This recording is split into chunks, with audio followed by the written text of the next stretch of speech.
Thank you, Paula. Yes, so I am a software engineer, actually, not solution. I don't have solution, I do research, so I have problems. So I do that on a public research institute in France, in Paris. And I do contribute to astronomy, which is probably very different from what you heard of so far in this conference. And I'm using Spark actively for 2 years now. And I will describe what we've done so far and what we achieve and all the problem also that we have. But before we start, why are we doing astronomy in the 21st century? I mean, I could just sell insurance and earn comfortable salary, but no, I decided a poor man's life, and I love it. I mean, I have the chance every day to try to solve problems like how the universe did begin, why the universe is the way it is, and where do we go? I mean, just those questions and those problems, they are just magic. And how we do that in practice? Well, as astronomers, we just build telescopes. And we take those telescopes and we observe the sky and we get data. And if the data is not enough, the quality is not enough, we just build bigger and bigger telescope and we get better and better data. But getting better data is not enough for us, and I guess for you as well. What we want really is not to have better data or better quality data, but often is to have different data. Data that is sufficiently different from the previous one to allow you to shift your point of view and ask different questions, probably have different insight from the previous decade or the past 2 decades. The problem is how you can get this different data. So that's the interactive part of the talk. Just close your eyes, all of you. I promise I won't do anything nasty. Close your eyes. You are the Hubble Space Telescope. You all know the Hubble Space Telescope, this technology floating into space. And I am the PI of this experiment, and I ask you, Hubble, please give me a full sky map. So you are Hubble, and you start to map the sky. You take picture. And suddenly you realize, if you want to release the full sky map, it would take 100 years for you to do so. So you can open your eyes now. It was a nice trip, I'm sure. So for current telescope and past telescope, there is always this problem of either you go deep, meaning you can track the faintest object in the sky, but because it takes time, you have a very small survey, very small fraction of the sky, or you want a huge fraction of the sky, but you cannot go very deep, so you have only the brightest object. So you have a large but very shallow survey. And I mean, astronomy is a very old field, and now we are to the point that we already did everything we can in both ways. And if you want to get different data, you have to combine both, having something which is deep and large. And that's the only way you will get different data from previously. And here comes LSST. So LSST is this Large Synoptic Survey Telescope, which has been renamed the Vera Rubin Telescope recently by the American Congress. That's a tradition. We rename telescopes before they start. And it will start in 2022, but we are actively working on that for 15 years. And it will perform a deep and large survey. This is a non-profit corporation. It is under construction in Chile, high in the mountain, and it's led by US teams and international collaborators, and it's a collaboration of more than 1,000 people around the world. So, of course, there is a price to pay. So you want to be deep and large, great, but there is a price to pay, and this is the data volume. So LSST will deliver full sky map every 3 nights. So keep in mind, for Hubble, that would have taken 100 years. So now it's 3 nights. And to do so, we have a 3.2 gigapixel camera. So this is exactly the same camera as in your phone, just the size of a car, super huge. And it will basically deliver 15 terabytes each night of raw image of the sky at a very exquisite resolution. And on top of that, there will be 1 terabyte each night of alerts streamed. And I will go over those 2 things. Now the question is that big data? I'm sure in this room you eat that at breakfast every day. But for us in astronomy, this is terrifying. I mean, I'm really scared about that for 2 reasons. First, the numbers. I mean, okay, they are not so big, but still they are big, substantially big. And the second thing is those are complex data. This is not just click on a website. This is picture of the sky with a lot of physics inside, a lot of weird processes that we want to analyze. So if you combine both the data volume and the complexity, yes, I would say this is big data. Big data is not just big, it's also complex. So okay, this is big data. So when we started to think about that, we say, okay, what we would like to be able to do with this data at scale. We would like to explore large catalogs of data. Catalogs is just table, if you wish. We would like to do cross-matching or join, if you want. So I have catalog A, catalog B, and I want to match everything in A that is in B as well. And that at scale. I want to process images also, not just catalogs, but images. I want to do some classification, so run machine learning algorithm on top of this big data set. And of course, you think 2 minutes and you say, Spark. I mean, you all do that for years with Spark, so why not using Spark for all our problems in astronomy? And that was the starting point of my groups. So we started this work 2 years ago, trying to bring Apache Spark inside our research field. Of course, the first problem was data format. And if you were at the previous talk by Jacek, I wish I could have this talk before starting. But so Spark has some built-in format, but the problem is astronomy is much older than Spark. And people in astronomy, they love standards. And they design things in, let's say, late 70s, and they keep those standards till now. And one of the data format that we are using is called FITS. So it is very popular in astronomy. The first release was in 1981, and I would say that 99% of the telescope nowadays use this data format to store the data. So this is endorsed by NASA and International Astronomical Union. It is multi-purposes. You can put everything you want, vectors, images, tables. And it's pretty simple. So you have a primary header, something that describes the data, which is in ASCII. And then the data is serialized as in a binary format. The nice thing, it is backward compatible. So anything that has been taken 20 years ago is still readable nowadays, which is nice in astronomy because things don't change much. So you want to use historical data as well as new data. And there is a wide range, support for a wide range of languages, C, C++, Fortran, Java, not Scala actually, but Python, R, blah, blah, blah. So the first thing we had to do is to make a connector for Spark to read FITS. So this is what we've done. So this is called Spark FITS. So what it is exactly is FITS data source for Spark SQL and data frames. Unfortunately, 2 years ago, the data source version 2 was not like super hype and sexy, so we focused on the version 1. Now we really regret this choice because we will have to migrate to version 2 at some point. But anyway, it works. It works for images and tables. And the nice thing is we can infer automatically the schema from the FITS header, so we don't have to perform some nasty parsing of the data, which is often a very costly operation in Spark. And in the end, if you look at those few lines of code, it looks like any other connector. So you have a data frame reader, Spark.read, you specify the formats, FITS, you have a bunch of options, and in the end, you load. So we did some benchmark. Well, this is not really benchmark. It's just like taking 3 different connectors, so FITS, CSV, and Parquet for Spark, and just running without any attempt to optimize anything, running those 3 connectors on the same data set stored in 3 different data formats and see that we are not completely off. So you can see the fastest is Parquet, obviously. The slowest is CSV, and in the middle you have FITS. Nice. At least we don't have to worry about performances here. One thing which was difficult for us is FITS is row-oriented. It's not columnar. So you spend a lot of time doing CPU, just reading. I mean, you have your pointer jumping from offset to offset because you have to move along columns and not row. I mean, row, not columns. There are current limitations, although we can work with that. But so we need to migrate to Spark data source version 2. We cannot do filters at the data source level for the moment directly. And one big problem is not only FITS, but compression is not handled. And it's difficult because usually you store your data in a compressed way. And obviously, if you want to use that, you have to decompress or find a way to handle compression at the level of the connector. So it's something which is missing for the moment.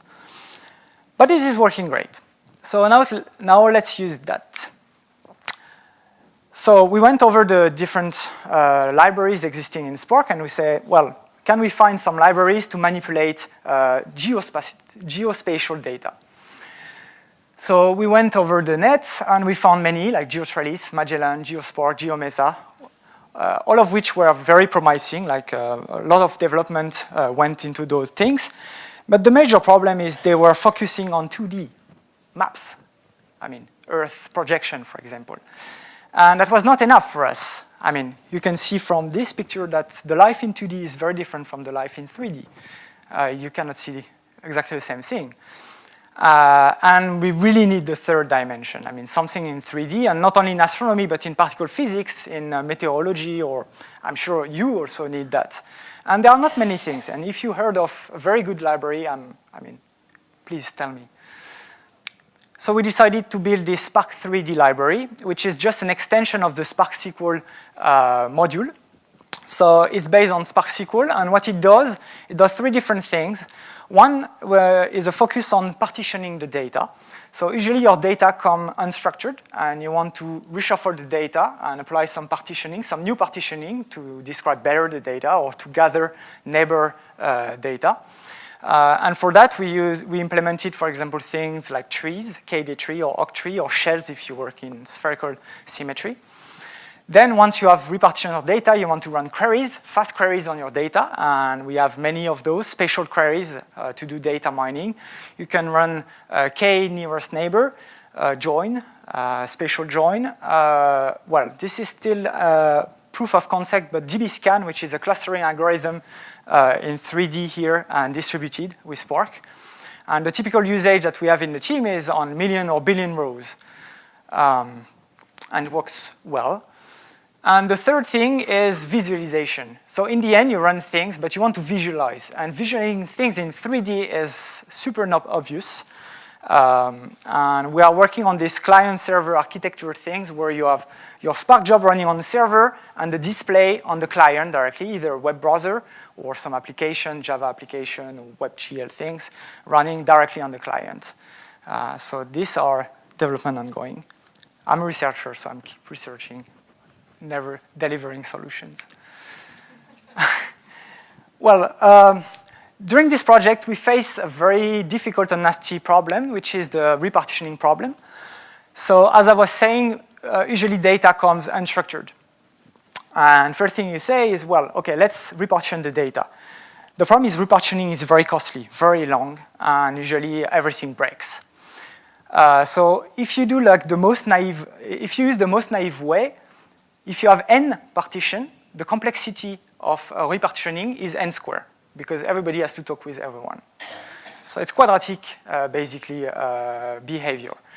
And if n is very big, basically you will never have your answer, or you will wait a very long time.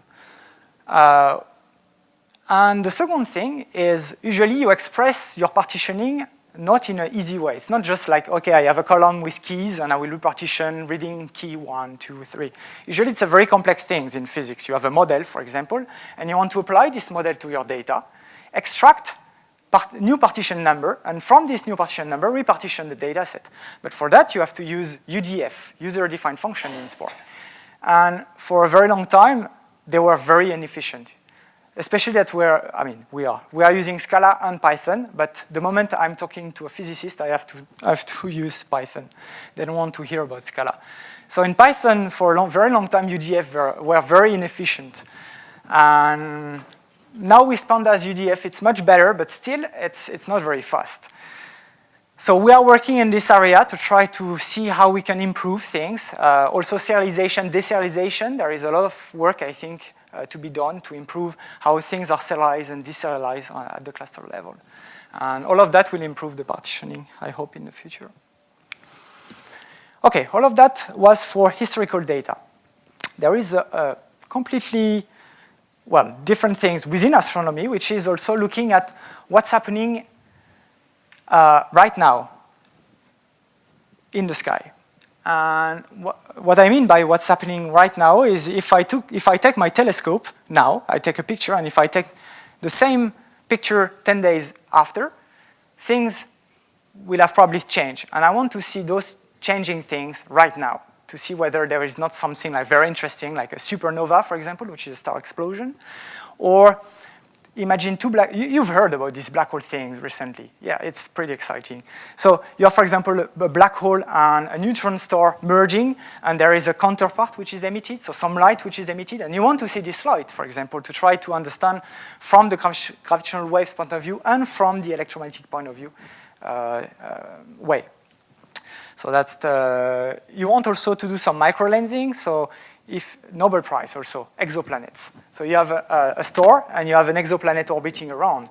And each time the planet is passing, it's crossing the line of sight in between you and the star, basically, you see the light changing, for example. And you want to see that as well, directly. You don't want to wait 10 years of research. Earth killers, that's probably one thing also. And anomaly detection, so anything that you don't have model for, but you know they are probably there, and you want to directly see what's going on. Also, you want to, on top of this, let's say, streaming data, direct data, you want to correlate historical data with new data and try to see the correlation between the past and now and try to predict the future. That's also something that we're trying to do. The problem is timescale range from seconds to months. So this is complex physics. So there are things like exploding directly. So you have a few seconds to react and tell other telescopes, for example, to repoint and try to take observation. And there are things where you can take it easy and say, okay, well, we'll have probably a few months before things will happen again. So we have to take all of that into account. So when we started this project, we say, okay, what we would like to do? We would like to work efficiently at scale. So remember, LSST, this telescope, will send 1 terabyte of alert every night. So which means that we have to process this 1 terabyte before the next night is starting. So we want to work efficiently at scale. We want to have multimodal analytics capability, meaning mixing, streaming, and batch. And we want also a good integration with the current ecosystem. And probably for you, it's somewhat easy because everybody in the industry is probably using the same tools, but in science, it's very difficult sometimes when you come with Spark, people look at you like, oh no, I have like some Python script that I run for like 15 years, they are very good, and no, come on. So you have to make sure that your tools can talk to historical tools, unfortunately, but that's good. I mean, that's also using some experience. But of course, when you look at that, directly what came into my mind is structure streaming, directly. I mean, you can do all of that with structure streaming in Spark. You don't have to think about something else. So I went into a crusade and trying to convince people that it's a great thing, and I'm still in crusade now. So I am introducing now Fink. So Fink is this project that emerged from that. So Fink is a broker system for sky alerts. So basically the telescope is sending alerts every night, and we collect those alerts. We enrich alerts, meaning we add values, and I will describe what I mean by enrichment. And then we redistribute those enriched alerts to the community, to researchers, but also other telescopes that will need this information to perform further observations, for example. So that's the project. Oh, and I must say, since I have time, we deployed this system into a cloud that is owned and managed by our university because, I mean, one thing is we don't want to depend too much on commercial clouds. So we are not just developing tools, but also the infrastructure to run those tools. And for us, this is very important to get this sovereignty from data to, from infrastructure to the development. And so all of that I'm describing to you, they are run on our university cloud, which is like a tiny fraction of Amazon's or Google, but still we are super happy and doing big data with that. So that's great. Okay, so on a quiet note, so the telescope is sending 10,000 Avro alerts every 30 seconds. If you sum all of that, it is 1 terabyte per night. And we are storing all of that into a Parquet database before doing any analytics or filtering. Why we do that is to avoid overloading the Kafka cluster upstream. So what we have in an alert, typically we have cutouts. So we can see the observation on the top. There is a bright thing in the middle, and the template, so something that was taken before, which doesn't have this bright thing in the middle, and the difference between the two at the top. And we have a bunch also of features and properties of the alert. I must say, I've heard a lot about Delta Lake, and this Parquet database might switch to Delta Lake at some point, maybe. I was super enthusiastic about that. So now, when we collect the alert, we have to add values to the alert. So usually, when the alert comes, we know nothing. Just there is something, and now we have to identify this something. And we mainly do two things to try to identify this alert. One is a stream static join. So the static part is basically historical data. So things that we know that are in catalogs already. And we cross-match, basically, or we join the alert stream with these catalogs by position or magnitude or anything that could identify the source. And we try to give a name to this alert. Is this something new, or is it something that has been already observed in the past? And we store that in an alert database. Something we do also is to run classification, like Bayesian neural network, for example. The nice thing with Bayesian neural network, it will give you a classification, so something like, okay, this is probably this thing, but will give you also an error on the classification. And for us, this is very important, because typically, and I will describe that a bit later, but once we have identified, or we think we have identified something, we ask for follow-up observation by others around the world. And we say, okay, there is something interesting. Please, can you take a bit of your observing time to observe this thing that might be interesting? But of course, that costs a lot of money for them to first reschedule observation, take times from others that were scheduled for different observation. And if you tell them, well, there's something interesting and finally there was nothing, and you do that all the time, they would just hate you. And so not only you want to have the classification, but also some estimate of the error on this classification. And if the error bars are huge, we say, okay, let's give up. We need more observation before sending this to the world and trying to get some confirmation. Okay. Second thing we do is we try to join our alert stream with other alert streams. So every experiment has alert system. And what we do is we connect their alert system with ours, with our broker, sorry. So this is explained in this cartoon here. So you have basically optical alert stream. This is us. Is there a pointer? Ooh. Yeah. Okay, this is very difficult. Optical, so this is us. And we are trying to basically join information with neutrino experiment, for example, gamma ray burst, or gravitational waves.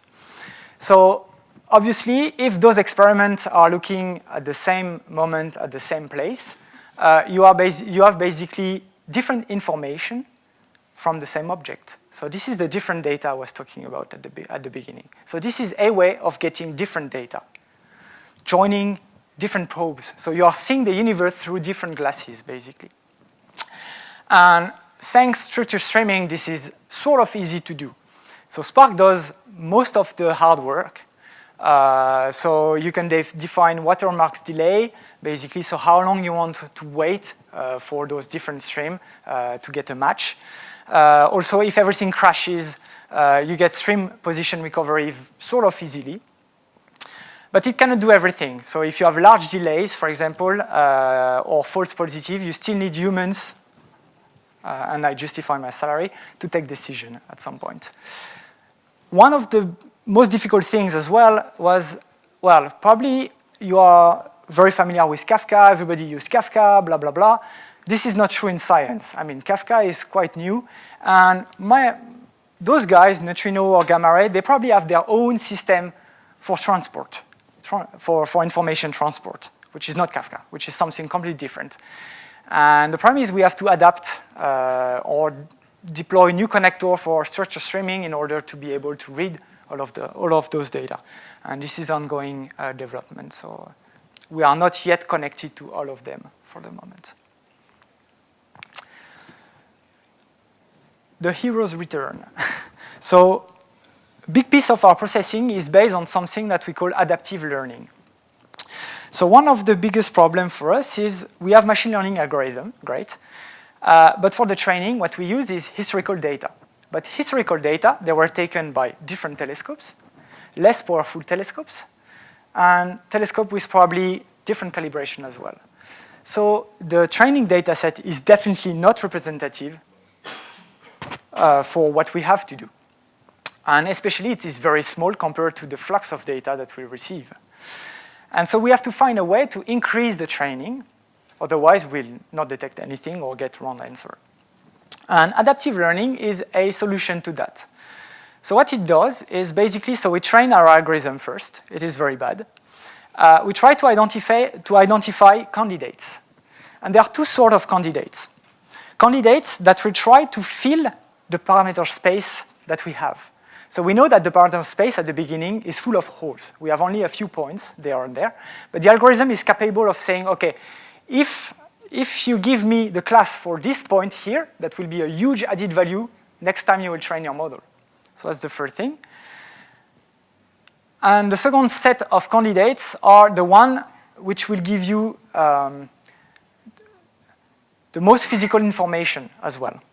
So something like, okay, you have probably a few classes, like supernova, merger, but those ones, you know them. Probably you don't need to have more samples in your training. But probably you have classes where the weight is not very good, and so you want to increase the sample here. And so the algorithm will tell you, okay, if you really want to add something, this is probably this guy that you have to add. So once we have candidates, so these are candidates, so just like, okay, that would be good to have information. We send that to the world for follow-up observations. If we are lucky enough, others, they will give us some observation time. They will confirm, for example, our insight. They will make some discovery as well. And we will take back this sample with this new information inside our training. And doing that over time, our training will be better and better and better. And from our forecast, it takes like a few months, basically, to supersede the classical, let's say, machine learning algorithm by doing that. And we don't need much candidate. I mean, it's like a few hundred samples to make the difference. So in the end, you have improved classification over time. Okay, this is almost to finish. Before Spark, we are all afraid of the shutdown. I mean, you have a cluster, and things at some point crash, and there are two solutions. If it's 2 a.m., either they ring you and you have to go to the university, fix things, and hopefully everything will return to life, but your wife is hating you. And second option, you say, no, I want to sleep, so your wife loves you, but all your colleagues, they hate you. So, and that was a very difficult problem to solve.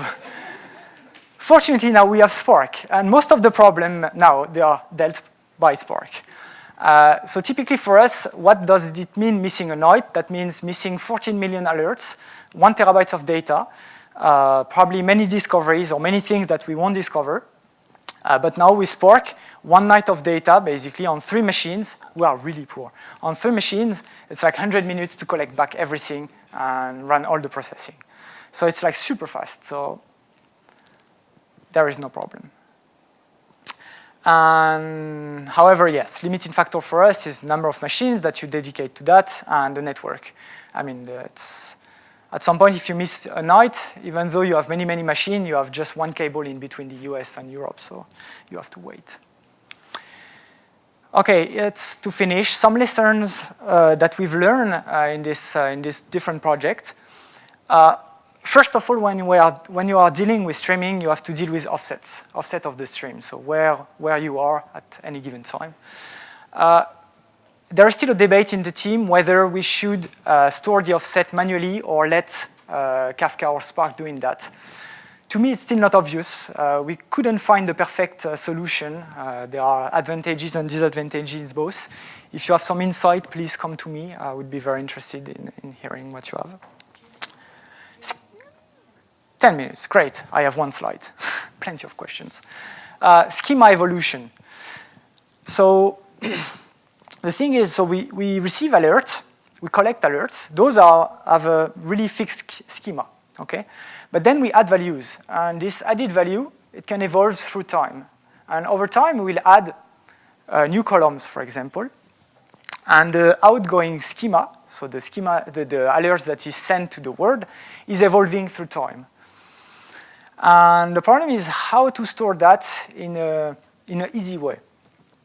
And so far, we are using schema-less database, like Edge-based, for example, Hadoop-based, because that was a way of not dealing actually with the schema. So we could add a new entry with whatever schema, and we'll deal with that downstream only. Again, I've heard about Delta Lake and the way you can merge schema, for example. That's probably a thing that we will consider for the future. Dynamic filtering. So at the beginning, the first version of the broker, we had filters, so things like quality cuts, for example, so when you have alerts that you don't want to analyze or things like that, that was really inside the broker. And then we had users, and they say, oh, I would like to filter that way, but I would like these things, and over the time, it started to grow in an uncontrolled way. And moreover, sometimes that was, we have a very limited time to react. So like, oh, there was something weird in our data. Can you check now? So I had to hardcode things inside the pipeline, which was not very good. And so we came with a design now where basically the filters, so the way the stream is filtered is just like a plug and play things. So you can just plug modules, very easily and unplug them whenever you don't want. Watermarks, that's a critical thing. How long shall we wait for the data? The problem is, I mean, you don't want to miss some discovery, nice things. So you would say, okay, I will wait indefinitely. But of course, you have a limited amount of memory. So at some point, you have to say, no, I won't wait more than 2 hours, for example, for match things.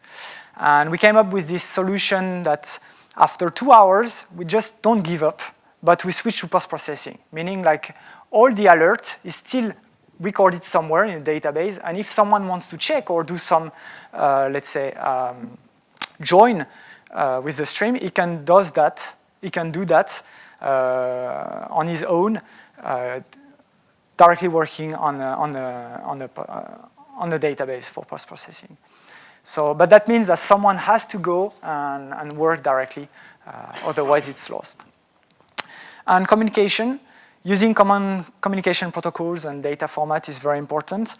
Probably for you, it's in the industry there are high standards like Kafka.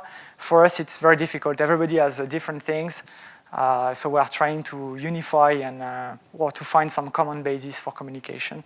But that's still an ongoing project. Thank you. If you have public-private projects, I love those. Can be a student, can be a project, can be anything. We also do a shared PhD, for example, PhD student. Please come talk to me. Thank you. Big round of applause. Thank you, Julien. Thank you very much, everyone. Questions now? Let me just try to bring the mic to the audience. Wake up, wakey, wakey. Hi, thanks for the talk. Can you maybe go back in the slides to the one where you had many different sources of data coming into one box? Yeah, this one. So can you maybe just tell a little bit more about the actual algorithm? Was it hard to implement this in Spark? So the actual logic of your physics and all of that? Because you talked mostly about infrastructure, but if you go a bit into the actual logic, yes. How well works Spark in that sense? Yeah, so on the Spark side, it's very simple because Spark has a stream-stream join, basically, capability. So on that side, there is nothing to do than just like writing Spark read stream and join and blah, blah, blah things.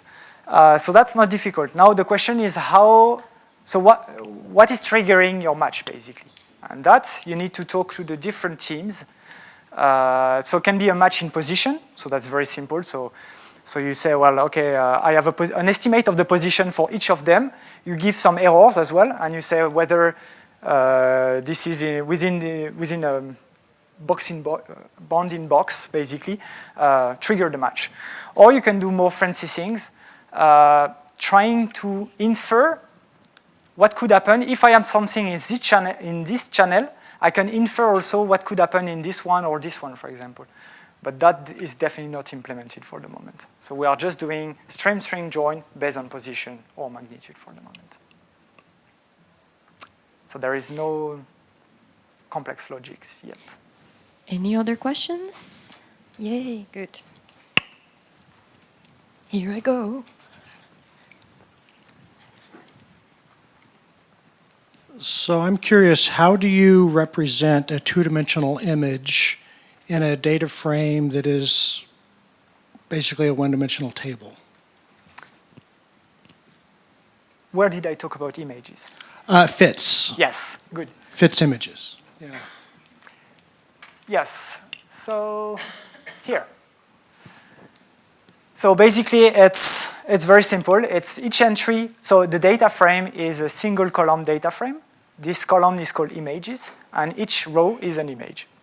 Okay, that's very easy. That's probably not very efficient and performant, but for general purposes, but for our purpose it is very efficient, because the thing is we want to apply the very same algorithm to all images, to each image. So basically we take some UDF and for each row we apply the very same algorithm. So in that way, in that particular way, it's very efficient, but yeah. One more? Yeah, thanks for the talk. And I assume you store the streams you receive, right? So in case of failure, you replay them. Yes. Can you elaborate a little bit on that? So how do you exactly, you say you have different data sources you receive streams from, they are not unified, so what technology exactly do you use to replay the streams and to stay the offset in case of failure? Yeah, so there are two different things. So the major source of our alert is single. It's this one. It's sent by the telescope, LSST, and so this is a single source of data. So that one is very easy. And so this is Kafka downstream and Spark structure streaming upstream. And for the moment, we are using the checkpointing capability of structure streaming. So in case of failure, for example, we can restart the thing directly. Then there is the second thing, which is this one, where we have multiple streams coming. And in that case, we don't store the streams, the other streams. So we have our stream, which is there, which has been stored at some point, but all the other, they are live. So we don't store them, yes, for user. We do have capability, so users have the capability to request some storage for post-processing afterwards, if they want to, but this is not the default mode.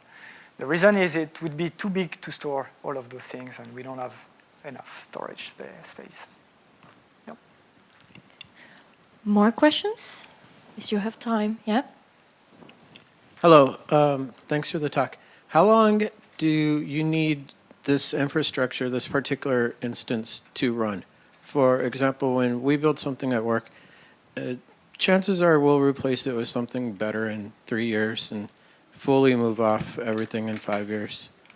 Seems to be the life cycle I've noticed. For you, I imagine that might be different, and you want this particular instance to be running for a much longer time? Yeah. So the telescope is scheduled for running 10 years, from 2022 to 2032. This is the baseline nowadays, but we are definitely open to any kind of different solutions, and maybe in 5 years Spark will crashes and will be replaced by someone else. So we are always trying to, let's say, testing different solutions. And the way we do that is we split the R&D platform and the production platform. So we have always a copies of the production platform somewhere else, which is an R&D platform, which is a big mess, but we try many, many different things. And for us, we believe this is the way to adapt to the future and the different changes that will come. So we'll see. And we are trying also to reduce bottlenecks and things that are critical in the sense that we couldn't live without that. So Spark is pretty much everywhere, but Spark could be replaced pretty much everywhere as well. So we'll see. One more, maybe? No more questions? Yeah, here, sorry. No, that's time, sorry. Coffee. So I assume you had the technology to do that before, so like alternative to Spark. What did you use before for that? I don't know. Well, I mean, I started this project with Spark, so. But you mean in the community? Yes. So yes, there was things. So this is called VOE event, so virtual observatory event. So there is, so the community loves standards. So they start to standardize protocol of communication and also alert schema long time ago, before I was born, definitely. And they ended up with something called VO event and VO event transport, which is basically JSON-like things. And the way they were sending things is through standard HTTP post and request things. The problem of those things is they are not scalable.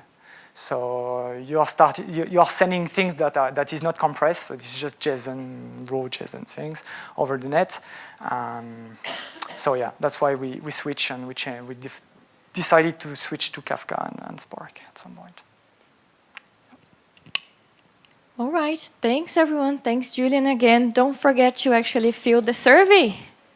You can get some t-shirts if you do that. Thank you. Thanks again.